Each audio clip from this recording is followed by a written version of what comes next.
What if I told you your city might be spending over $14 million to run completely empty trains while simultaneously locked in this like fiery debate over whether to drop $1 million on a pickleball court? Yeah, it sounds absurd, but it's exactly what happens. Right. Today, we are tearing open the actual unedited agenda of a California city council to show you the wild, high-stakes financial wars happening in your local town hall right now. Because, you probably walk past your own city hall and think it's just a place of dry administrative precision, like an accounting ledger or something. Money comes in from taxes, money goes out to pave roads. Well, I mean, that is the illusion of local government, right? Right. Utilitarian, straightforward, and incredibly boring. But the reality is far more volatile. Yeah. A city council agenda is essentially this battlefield where abstract, massive regional visions collide directly with everyday, hyperlocal reality. And deciphering that battlefield is our mission for this deep dive. We are looking at a fascinating stack of documents from the city of Gilroy, California, specifically their June 15th, 2026 City Council agenda, along with a deeply revealing, data-packed June 1st memo from one of their council members regarding public transit.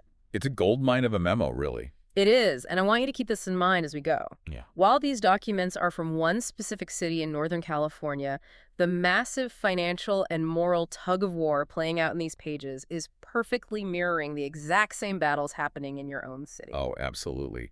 We are going to see infrastructure dreams fighting everyday equity, grand climate visions competing with the immediate need for, like, a stop sign. So let's jump straight into the deepest financial sinkhole on this agenda, moving people. Yeah. Because a city cannot survive if its arteries are clogged. Right. People have to get in, they have to get out. Which brings us to the trains. Exactly. This June 1st memo gives us a look at the Caltrain South County Connector. And I was reading through this, and my jaw hit the floor. Break down these ridership numbers for me, because they do not seem real. They are very real, and they highlight a massive structural crisis.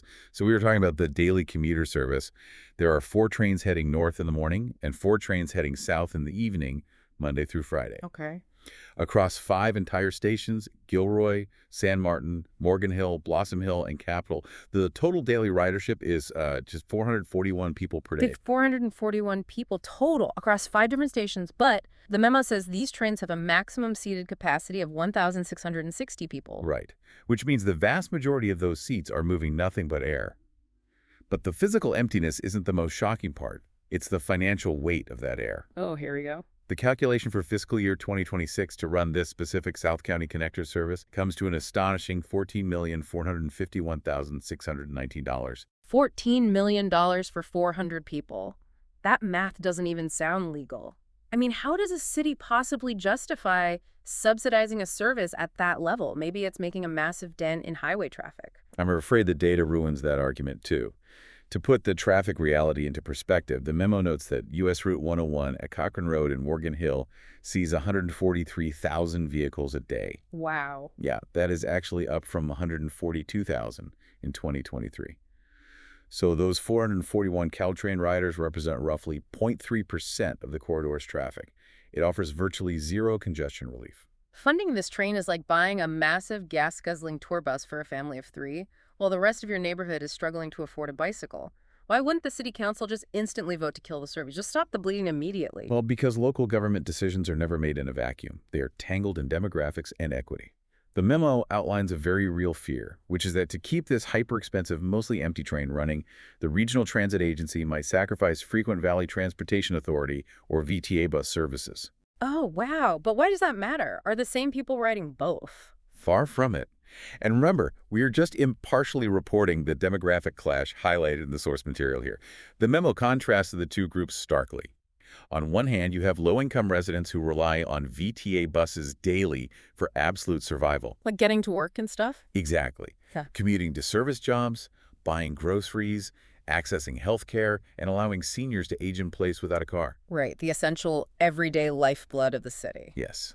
And then on the other side, you have the Caltrain demographic for this specific South County route. The memo characterizes them as people with significantly more financial means, often using the train to commute to private prep schools up the peninsula, and on average, only riding 3 days a week. Okay, that paints a grim picture. You are potentially cutting the daily lifeline of the working class to subsidize a highly expensive 3-day-a-week commute for a tiny fraction of wealthier residents. But surely there is a plan to modernize the train to make it more appealing and bring the cost down. Like, didn't the state just fund a new battery-powered train pilot? It was touted as a technological savior, yeah, but the memo clarifies the harsh reality. It's Yep. only one single train, not the four they need. Oh, just one? Just one. And more importantly, it's slated to run on the already electrified system, much further north, primarily from Diridon, which is the massive transit hub in San Jose, up to San Francisco. So it's not even coming down to Gilroy. No. The update provided to the council is that this battery train isn't making it down to Gilroy in fiscal year 26 or 27. So the shiny new technology is staying up north. Furthermore, these southern stations aren't even electrified. And here's the kicker. Caltrain doesn't even own the physical tracks these trains run on. Union Pacific Railroad does. Wait, really? Yeah, so they are paying rent to run dirty diesel trains. Add to that, Caltrain as an entire agency is facing a roughly $75 million structural deficit for fiscal year 27. That is bleeding money. They will likely need a massive state loan just to keep the lights on. And the specific federal funds operating this southern connector are running dry. I am still stuck on the fact that they can't just cancel it. Like, if I can't afford my car payment, I sell the car. I don't start skipping grocery meals to keep it in the driveway. I know the logic seems straightforward, but cities don't operate like personal checking accounts. They are bound by historical legal traps. We'll get into the specific 30-year-old contract holding them hostage in a bit, but you have to understand that when a city is bleeding $14 million on an external battle, how people leave the city, it severely cripples their internal battle. Which is how the city builds itself for the future. And that perfectly transitions us to the next massive chunk of this agenda.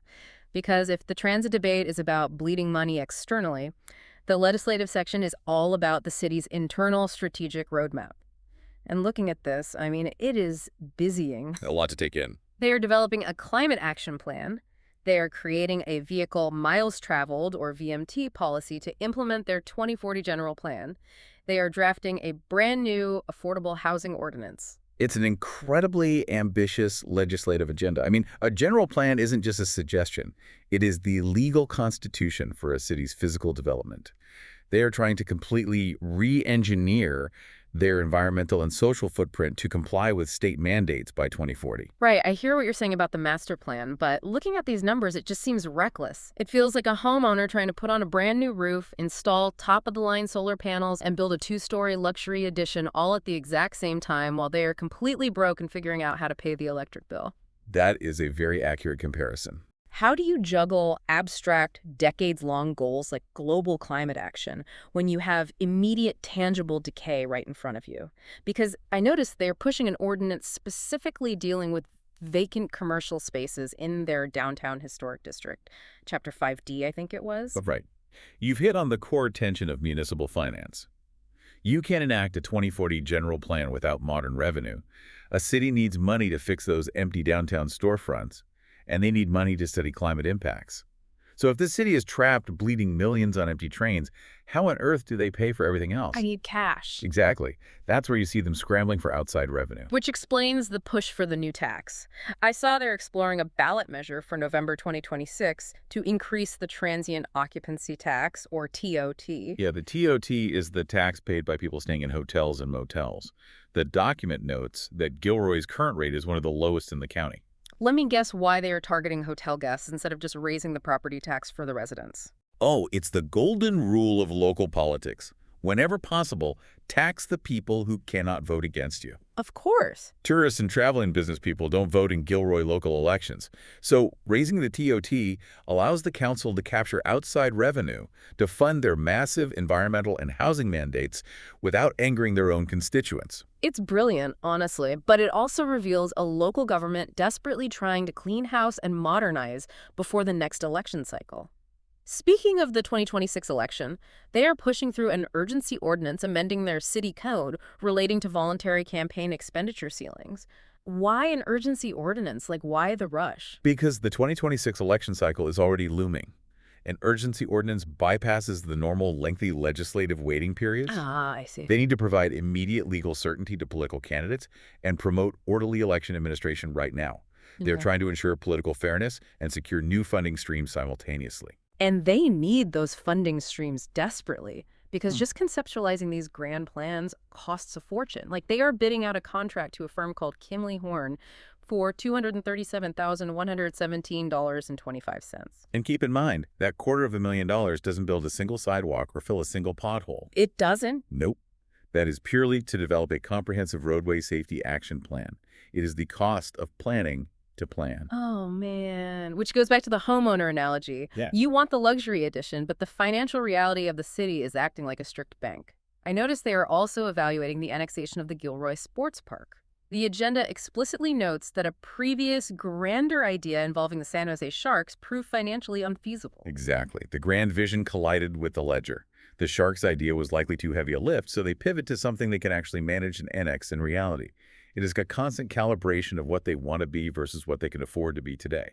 Okay, so we've talked about multi-decade climate action plans, regional housing strategies, and a $14 million transit deficit. These are massive existential municipal issues. But I want to know what actually gets a resident to leave their house on a Tuesday night, drive to City Hall, and passionately yell into a microphone. Oh, I can assure you it is rarely the 2040 general plan. Right. No one protests a general plan. No, almost never. Residents don't experience the general plan. They experience the hyper-local reality, the street outside their door. Which brings us to the consent calendar. This is where we zoom in, and this is where the juxtapositions in local government become truly surreal. Because in one breath, this council is sweating over a $75 million regional transit deficit.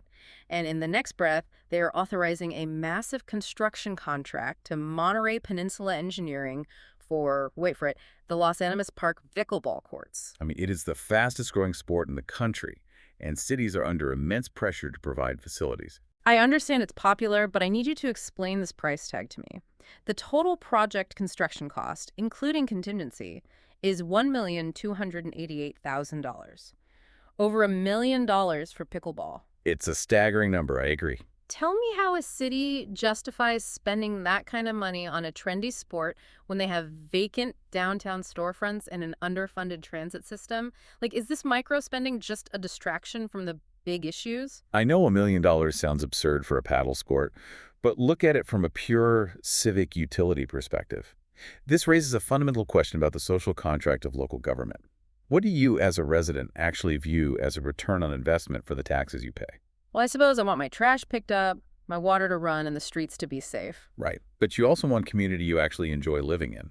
From a macro perspective, yes, climate action plans are vital for long-term survival. Yeah. But the average citizen experiences their government through tangible amenities and immediate safety. That makes sense. You can't play on a general plan. Well, You can't walk your dog on a housing ordinance. A multi-generational, highly utilized park facility is something residents can physically touch and enjoy every single day. The $1 million investment in joy. Precisely.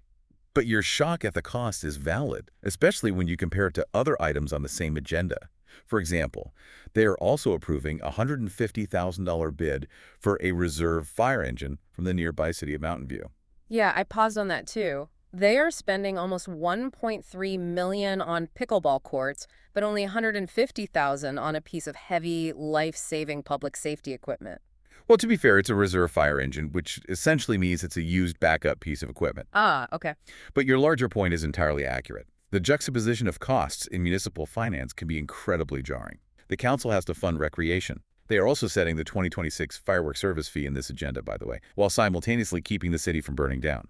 And keeping the citizens safe in the most granular ways possible. I noticed they are reducing speed limits down to 15 and 20 miles per hour in designated school zones, and specifically analyzing an all-way stop at Charles Lux Drive and Lopez Way. That is near Los Animas Elementary. That is the perfect example of the hyper-local pulse. Yeah. To a parent living on Charles Lux Drive, the $14 million Caltrain deficit is just abstract noise. Whether their kid can walk across the street to school without getting hit by a speeding car is the only thing that matters. That stop sign is the most important piece of government in their life. It really is. And it's not just physical safety, it's public health, too.